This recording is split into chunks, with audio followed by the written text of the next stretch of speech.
Good evening, Mr. Chair. Alderman Connors. Here. Alderman Barbosa. Alderman McNamara. Here. Alderman Simpson. Present. Alderman Gibson. Present. Alderman Smedley. Present. Alderman Beloin Savitra. Also seated this evening, you have Alderman Russell and Alderman Santiago. Mr. Chair, you have a quorum. Thank you, Ms. Clerk. We will begin public participation. Please remember to state your name and address for the record and limit your speaking time to 3 minutes. The first item for public participation is item number 363-310-1, number of Spanish-speaking employees in each department. Are there any speakers for this item? Are there any speakers for this item? Are there any speakers for this item? Seeing no speakers, we will move on to the next item. The second item for public participation is item numbers 363-317, 2022 to 23 EEO, Equal Employment Opportunity Workforce Data. Are there any speakers for this item? Are there any speakers for this item? Are there any speakers for this item? Seeing no speakers, we will move on to the next item. The third item for public participation is item number 363-342, Annual Comprehensive Financial Report. Are there any speakers for this item? Are there any speakers for this item? Are there any speakers for this item?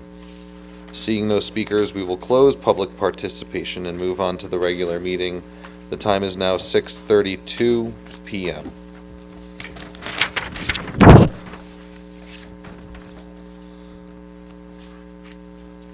And the first item on the agenda is item number 363-310, the number of Spanish-speaking employees in each department.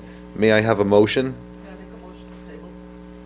I have a motion to table. No, you gotta make a motion first. I make a motion to accept and refer to the full council with a neutral recommendation to table. Second. I have a second. Any discussion? Now you make a motion to. Now you make a motion I to. make a motion to table. I have a motion to table. Is there a second? Second. All right. All in favor of the motion to table, say aye. Aye. The motion carries. That item is tabled. The second item on the agenda is item number 363-317, the 2022-23 Equal Employment Opportunity Workforce Data. May I have a motion? Mr. Chairman, I'll make a motion to accept and refer to the full council with a neutral recommendation. I have a motion. Is there a second? Second. Seconded by Alderman Simpson. Do we have any discussion? Seeing no further discussion, the motion, oh, my apologies. I don't know if there's anyone that I can speak to on this, but my question is, I see that there's a very low number for the women in this workforce within the city of New Britain. Is there any programs or works or anything in the works to draw more women into the field of the city hall and any of the departments? Well, good evening. One of the things that we have done, which has been more successful, is now we are emailing all of our job postings to certain people. So now we have a list of 631 individuals that are receiving those, including organizations, churches, nonprofit organizations. So that kind of helps spread the word for these positions. I can tell you that our three largest departments do struggle to recruit women, which is police, fire, and public works. So that's one of the biggest issues is those three departments. There's not many. I do know police is actively recruiting all candidates. Fire department has added more females in the last few classes than ever before. Public works still struggle out in the field to try to attract some females for the labor work.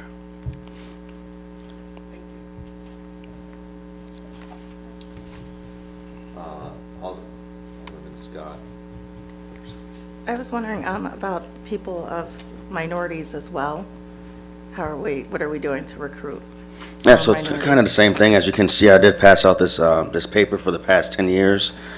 And as you can see in some of these categories, the percent change over the last 10 years, such as black males have increased by nearly 60%, Hispanic males have increased by 100%, other males, which is considered Asian or Native American or Hawaiian or whatever, that's increased by 300%. Black females have increased by 116%.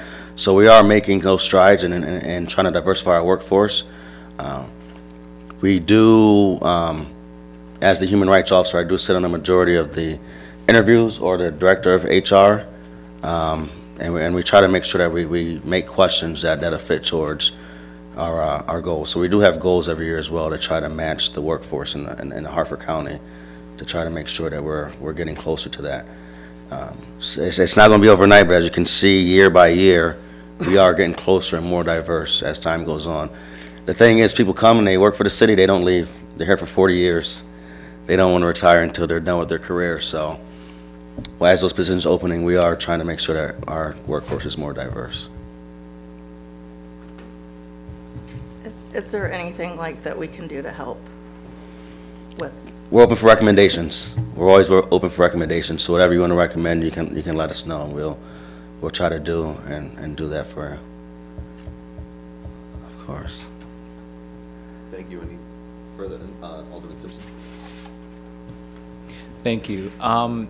These job postings, would it be possible for the entire council to be added to this listserv so we get notified as well? I thought you were. Website. Come again? It's on the website, isn't it, as well? Yeah, Our job but I thought the whole postings, Common publicly Council at newbrainct.gov should be getting those. I sent one out yesterday. Nobody, did you guys get those or? So, I haven't seen my personal email today. I've been away doing some other tasks. But yeah, so yeah, through your city email, and I'll double check to make sure, but all members of the council should be getting those job posts. Thank you so much. I have a question. These positions where you mentioned the fire department, police department, and public works, are these safe environments for women to be working in? Is that a reason why women are not applying? I think they're more male-dominated fields. I haven't heard, I don't do exit interviews, but I don't know if there's been any scenarios where women are leaving the workforce because of unsafe scenarios. Do you know? Yeah, so, I mean, that's not the reason. Yeah, and especially like the fire department hires so infrequently. Police department is struggling to recruit anybody. Many people don't want to be cops right now for one reason or another, so it's very tough for them to recruit. We used to test 100 candidates every month for the police department. Now it's maybe 20 every month that are applying for these jobs, so. Mr. Chairman, could I, thank you. Gerald, the many hats you wear, you did say you're part of the hiring process and review process with our HR Yes, director for every position opening? for most, yeah. One or two, one of us at least. Okay, all right.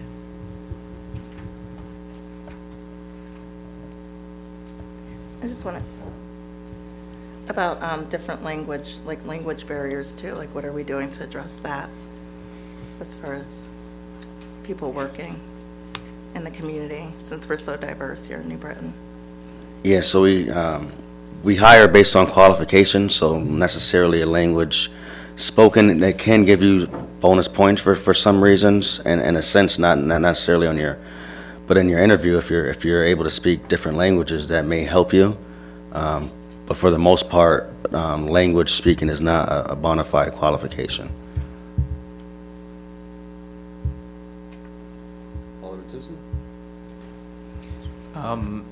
Does the city provide any additional incentives for bilingual or multilingual applicants? That's what he just said.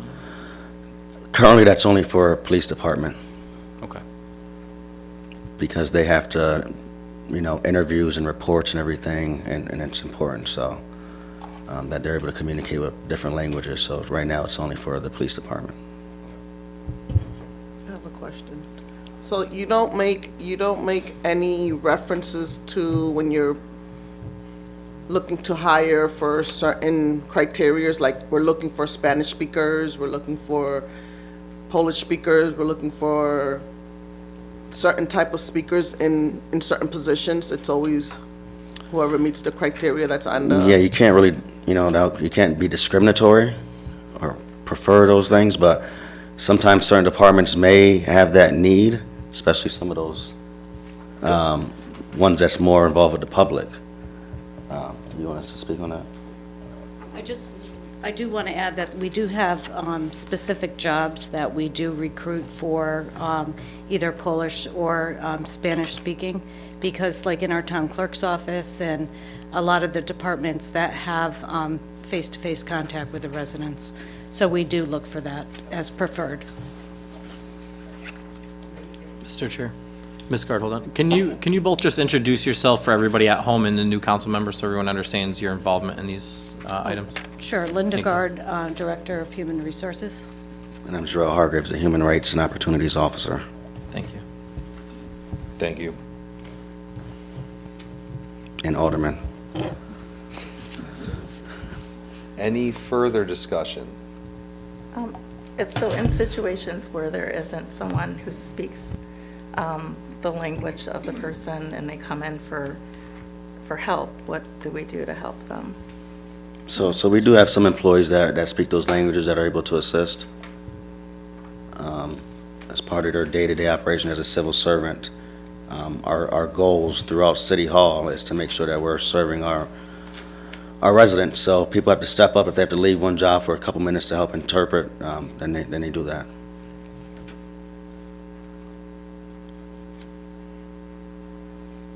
Do we have any further discussion? Mr. Chair.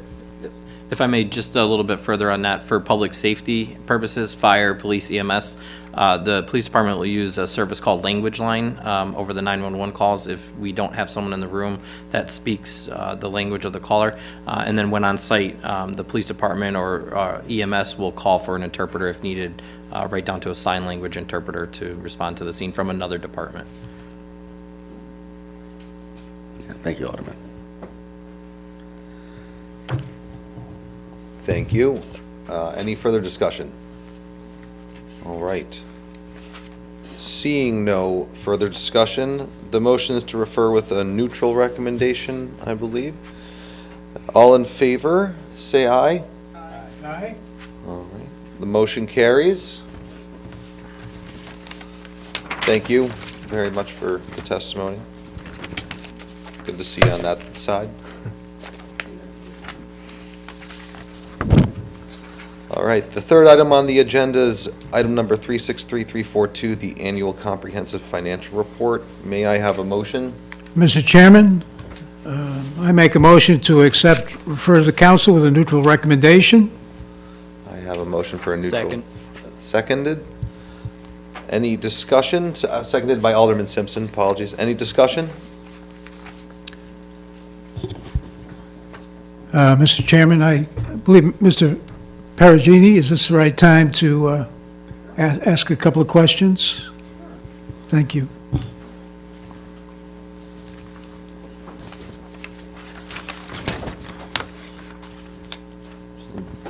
Please just state your name for the folks watching at home.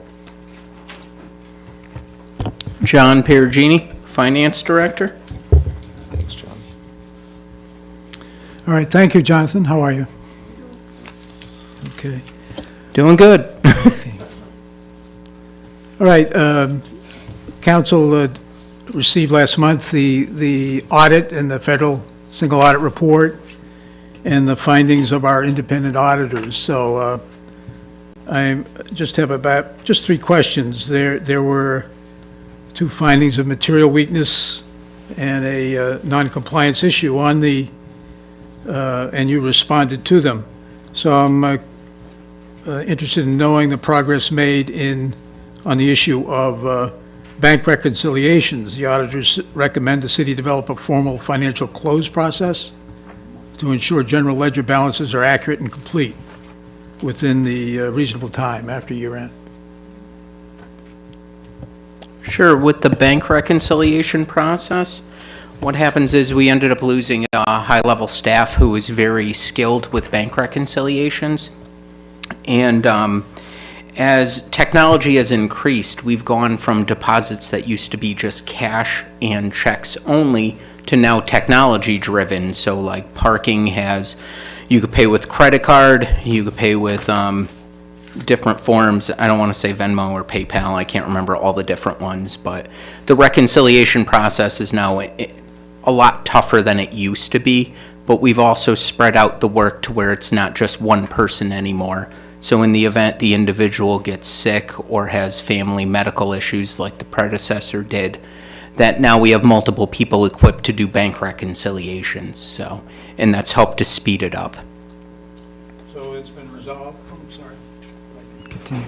So it's been resolved through new staffing or shared responsibilities among existing staff to address Yes. the reconciliation issue? Yes, because the issue was we had an individual who had an illness and then family illness, so she was in and out of being here.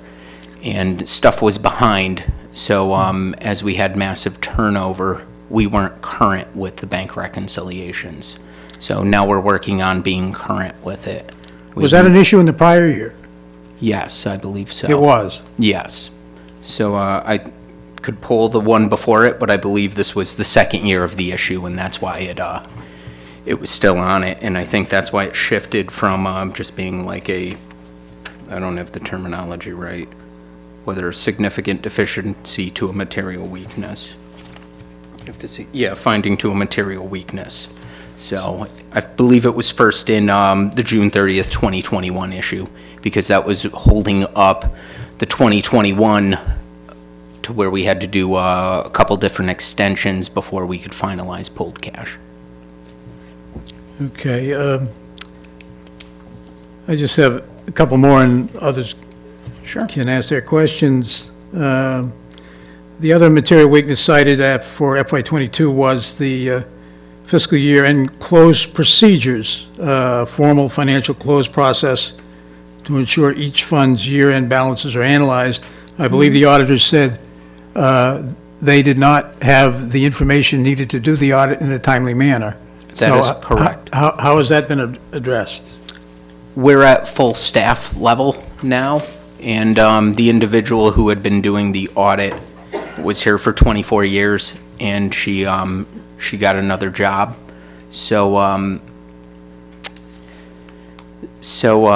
we had to learn how to do all the different sections of the audit that she handled, and she was the primary contact, or primary point of contact for the year-end close and the audit. Okay, and it noted the completion date for resolving these weaknesses was the end of December Yes. 23. And so the staffing issue's been totally resolved It has been up in the finance office. in moving forward. And then the final one that folks found about, I guess, in December, in terms of develop a formal financial close process to ensure the city, as I said, are ready for audit inspection to meet the state requirements. And the same applies to there. Staffing is straightened out and, For what, on the city side? yeah. The staffing? Yeah. Yes, the staffing's been straightened out. And it won't be issued in December. We plan on doing it around May. We have auditors out now doing field work, so we're working on that right now. So FY '23, you're saying will be done prior to the start of the next fiscal year? Yes. 4 or 5 months late? We're giving 6 one-month extensions, and the issue with last year was you should have it by June 30th of the following year. But when you write to them and you give them the examples, there's a couple different drop-downs on, and they even mention if you've had staff turnover or massive staff turnover, please indicate that and spell out what the reasons are. So It was now- massive staff turnover? It was of higher level positions, so you can't just have anyone come in and do the position. How many positions did that involve? 3? It was deputy budget capital projects one, as well as the administrative assistant. And then I was shifting up, learning newer responsibilities as well, in addition to losing 3 people. All right, so the CLA, which succeeded but took over Bloom Shapiro, is in the field at work on the, and you anticipate a May release? I anticipate a May. We'd like it before that, but I don't want to come in and say we're going to get it by this, because there's a lot of stuff I can't control. We can create it, but if they have a lot of questions, it's got to go through review. First it goes, there's manager comments, then there's partner comments, then there's review partner, and then they have national. So sometimes you can get it through a couple different levels of review, but if they have issues, you have to go back and resolve it until they're comfortable to issue the report. And your latest communication with the folks at the state level is they have granted extensions? Is that? Yeah, we file them each month on it, and we give them an update. All right, thank you, Mr. Chairman. Thank you, Alderman.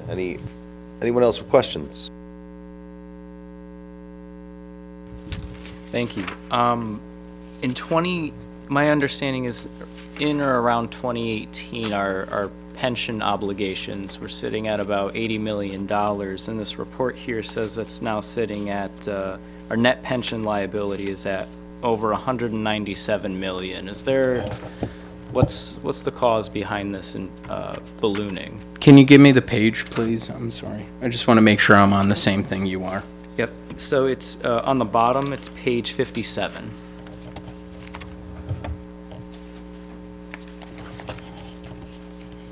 And the 80 million number came from a fiscal indicator published by the state earlier 2023.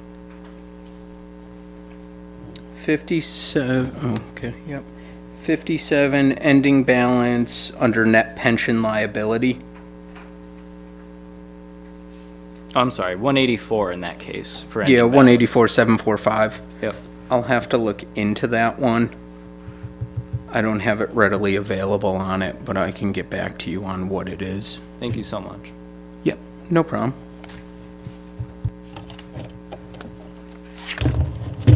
One sec. Thank you. Any further discussion? Mr. Chair, Alderman Santiago? question.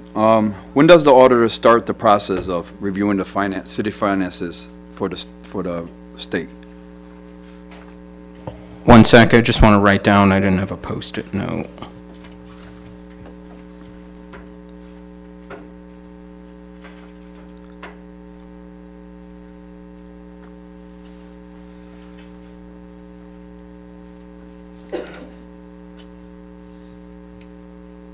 Sorry about that. What was the question?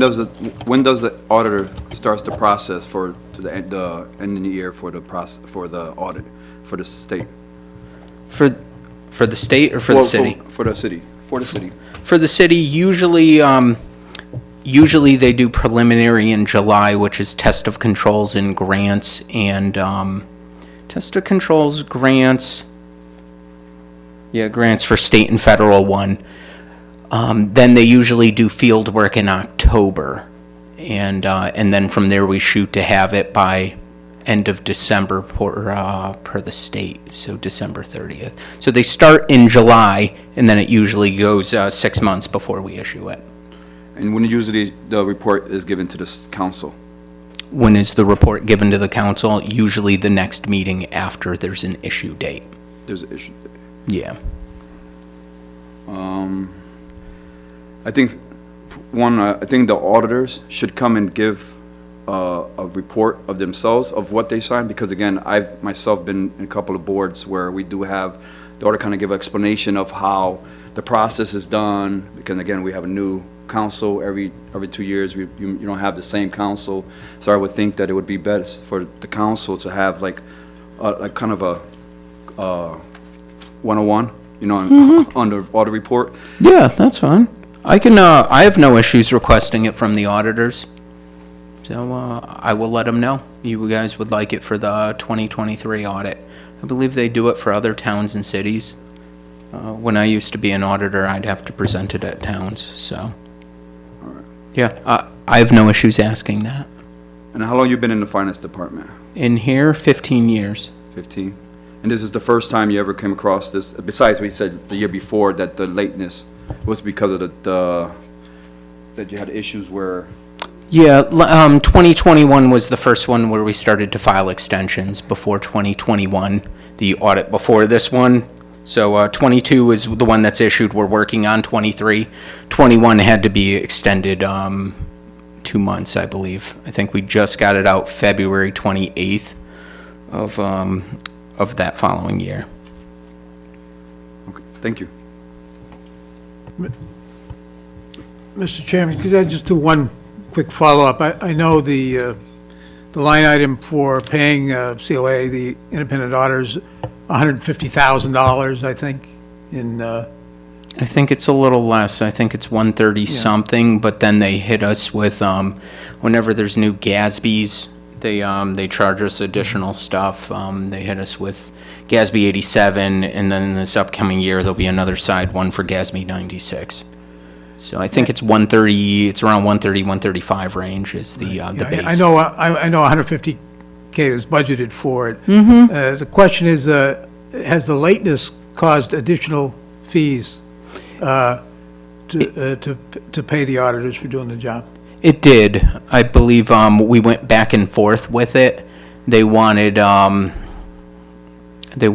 believe, 20,000, and I told them we weren't going to pay the 20, that we'd split it in half, so it's down to just 10,000. So we both accepted responsibility for the lateness.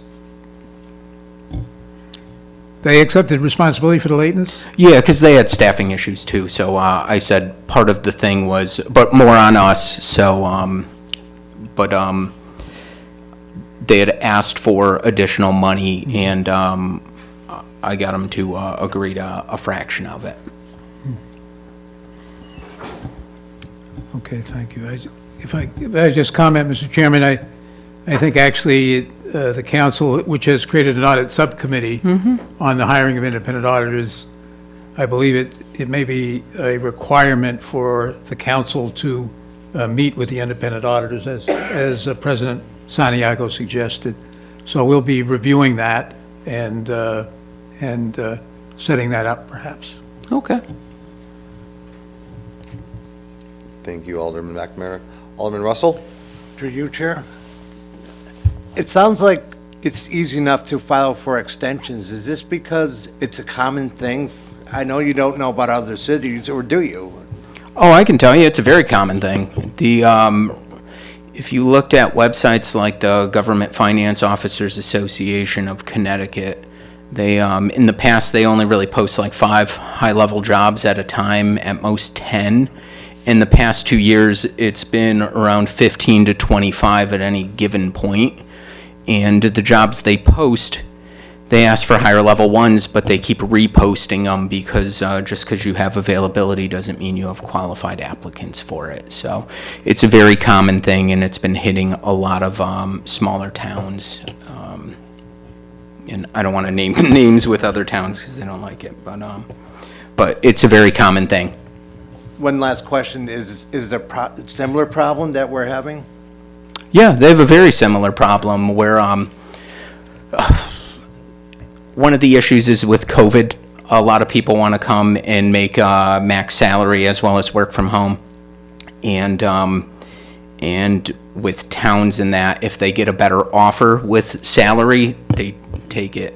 And a lot of the new applicants just want a higher salary and aren't interested in fringe benefits or retirement ones. So that's what we find when we do post, since I had to post a whole bunch of jobs.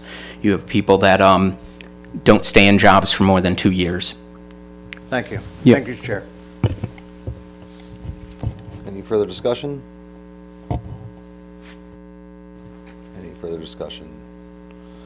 All right, seeing no further discussion, the motion is to refer with a neutral recommendation. All in favor, say aye. Aye. All opposed, nay. The motion carries. Thank you. Seconded? Second, so moved. All right, we are adjourned at 7:01 PM.